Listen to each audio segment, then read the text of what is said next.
YouTube, what's going on out there? This is SCL0320. I'm back for a brand new open discussion. This is the final video for Jurassic World week. Oh, it's been so awesome.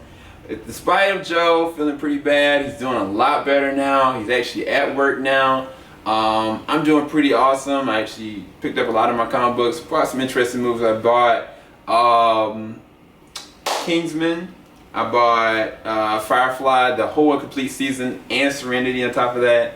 I actually got 2 free movie ticket, like cash things, when I bought the Jurassic Park box set, and then also when I bought Serenity, which is really cool. So I'm gonna go look at Jurassic World again. Hopefully y'all enjoyed my review for Jurassic World, the spoiler and non-spoiler reviews, is in addition to all the different older ones that I've been trying to do all week. But I definitely wanted to leave it off on a good note. Because the last review I did was for Jurassic Part 3, which I did not necessarily like at all, and I tried to talk as least about it as I could, because I was going to sit there and pick apart the visual effects, because oh my gosh, like, anyway, I'm not going to go there. But one of the things I did want to talk about was something awesome about Jurassic World. So, this is from comicbookmovie.com. I'm pretty sure it's on Superhero Hype and IGN.com as well. But this is how the statement goes.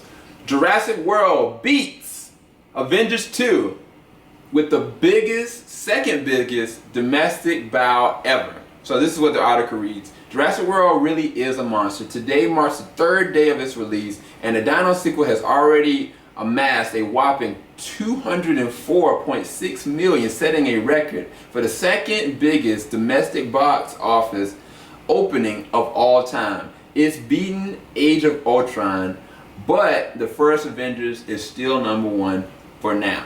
And this is Sunday, just FYI.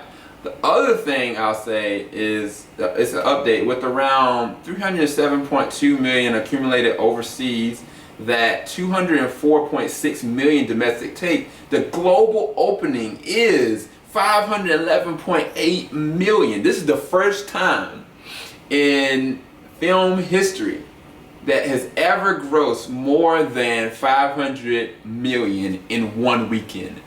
Dude, can y'all believe that?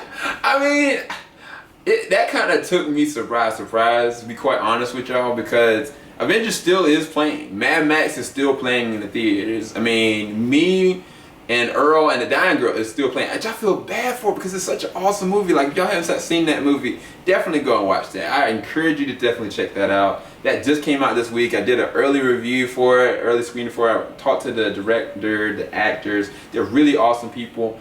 But dude, Jurassic World is doing this thing. And I mean, I think that the reason why it's doing so good is kind of like with Furious 7, the thing why everybody loved it, not just because they paid homage to Paul Walker and how they did his character perfect.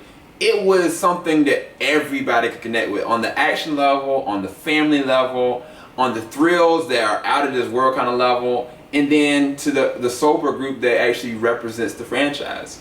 And I think that's the same equation with this one. Everybody knows the Jurassic Park franchise. That's lasted longer than the Furious or the Fast and Furious series for sure. Okay, you got that. Then you got the support of an executive producer in Steven Spielberg being back for Jurassic World, right? Then you got a great actor in Chris Pratt that everybody just loves. Regardless if you like it in Parks and Recreation, regardless if you like Guardians of the Galaxy, regardless of whatever you've seen him in that you like. I mean, I remember freaking from Wanted. He's the one that got belted with a freaking keyboard. I mean, the dude is hilarious, but he's an action star, and he's really comes from humble beginnings. And like in this movie, like you can even tell, like this dude is riding on a motorcycle with raptors. Like, how cool is that? You know what I'm saying?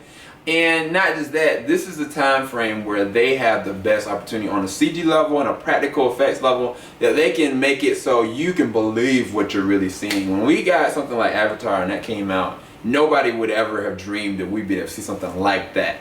You know, especially in hardcore 3D. So that in and of itself was something that was a great point in history. But for this, now we're actually able to revisit this world. And I think this is the thing that brings it all full circle. They make mentions and nods to the first one and the second one on every level. You know what I'm saying? Like, from the point where you're going and you're seeing the kids going and interacting with one of the tools that were used in the first one, or even like the way that the velociraptors are kind of communicating and working with Chris Pratt's character, even like the T-Rex making his debut back, you know, up against this thing that is by all means a hybrid. Like, it was just eye candy for anybody that really loved the franchise. And when I see something like that, I tell people. And that's why I do reviews, of course, but I even vocalize that. I'm like, dude, if you like the first Jurassic Park, you're gonna really like this. And so from word of mouth and from a reviewer standpoint, if a reviewer says that a Jurassic Park movie that everybody knows, everybody cares about, is decent, or at least a B, you know, like, why not go and see it? Because it's a good time. I mean, the reason why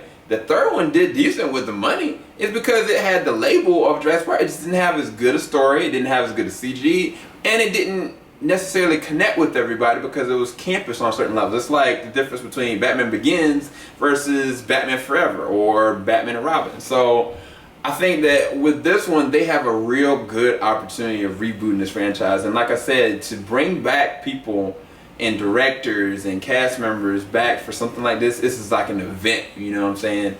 And I'll say this on record, even though this movie made $511.8 million in one weekend, I can guarantee you this, almost, is that Star Wars will make that or either add 60 more million to that.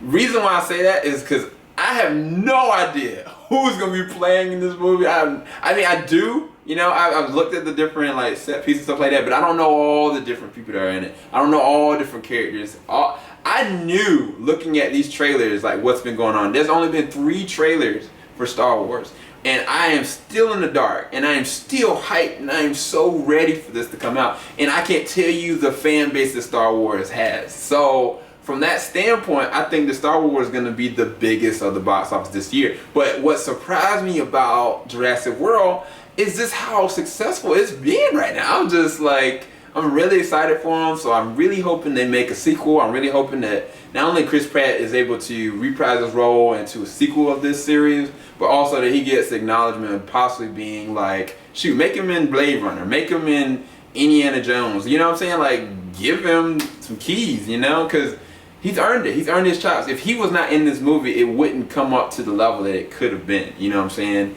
They could have added somebody random. You know, they could have brought back like Vince Vaughn or somebody like and recycled somebody. But they learned their lesson. And I think that Steven Spielberg had a play in that. And I think that even the writing in this one, it added to the scare factor and the thrill factor, but then it kept it so that everybody could connect, you know?